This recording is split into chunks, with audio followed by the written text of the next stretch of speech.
Hey Kook fans, thank you for joining us on another episode of In the Game.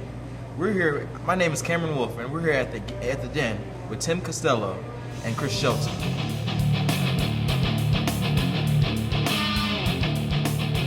Piland's a guy throughout his college career hasn't done well when it's not a safe throw. Anytime he's throwing into congestion or throwing the ball deep, most times he's been making those mistakes. So they've been able to, at least in this game, make safe throws and let the running game and the offensive line just dominate that southern front and let that running game set up the easy passing game. That offensive line is one that has a lot of veterans on it. I know they're banged up. Ralph Oragwu, he was injured early in this contest, but they have a lot of guys who played for a long time, so it was pretty easy for them to impose their will on a team that's not as talented as they are.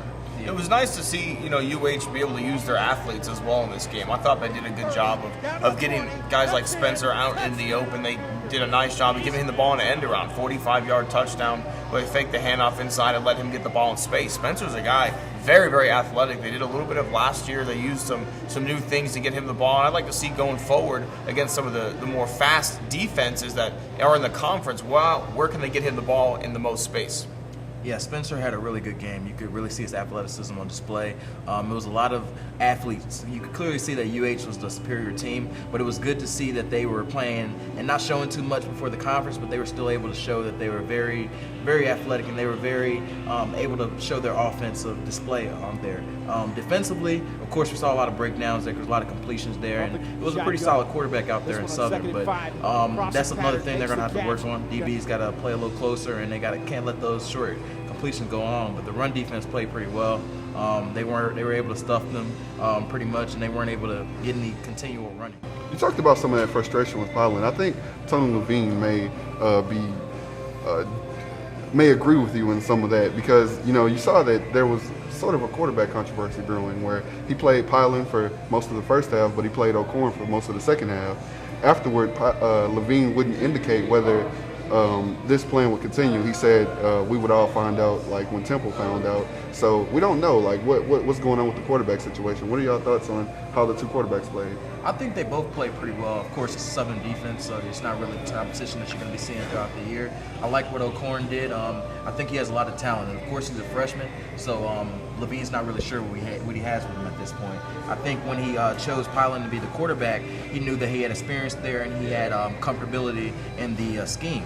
So coming to O'Korn, he's new. You don't know really what to expect from him, and you really saw that it's still an open competition. It's really going to be how it plays. If Piland has a bad game, then maybe O'Korn comes in and takes over the game and finishes the game. So we're really waiting to see, as Levine said, what's going to come from this season. What's nice about college is you're able to schedule these I don't want to say cupcake games early on, but the ones that you're able to see some things like this. This game worked out about as well as it could have for UH, the score getting run up the way it can. And we mentioned before the show started, you got to rack these wins up now before the schedule gets tough. So UH was able to get enough points early on in the game to say, let's give O'Korn an opportunity. To go along with that, they ran the ball so well. Still needs to find that quarterback now, the guy that knows this guy's got the best matchup. If I get him the ball one-on-one on the outside, he can beat his man. That's where Piland struggled last year. I think he made sometimes the wrong decisions on some of those short throws. Yes, he'd get the 3 or 4 yard check down, but there wasn't the run after the catch that you see in the Keenum offense. He was getting the guys in the best positions to catch that ball on the run, moving down the field. If Piland can progress with that, then he's the guy. But O'Korn last night really seemed to get the ball to guys in open space. Maybe even if it was a bubble screen, they did a good job of executing that and allowing the guys to run 15, 20 yards for a touchdown after the catch. And that's a pretty big reason why I think they're going to do a lot better than this year than last year. Because O'Korn has that, if he ends up being the quarterback, that's that deep threat that the spread offense really needs. Because those slants and stuff work until teams realize that's what you're doing. And when they sit on those 8 to 10 yard routes, that's when you have a lot of interceptions and a lot of fumbles, because those routes are sat on. If you can expose teams with that deep pass, which is really important for O'Korn to win this job, and then you can spread a defense out.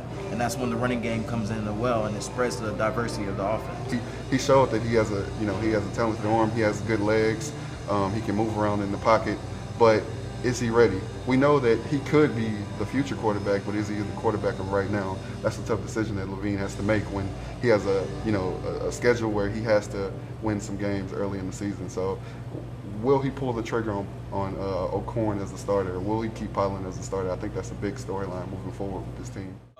I mean, I don't think you're going to drop 66 points again on Temple. I think they're a little bit step up in class of opponent than Southern. But I do think you can get up, 21-10 at halftime and let O'Kern have an opportunity to play in the second half. Yeah, I agree. And thank you guys for tuning us on another episode of In the Game. And remember, don't just sit there, get in the game.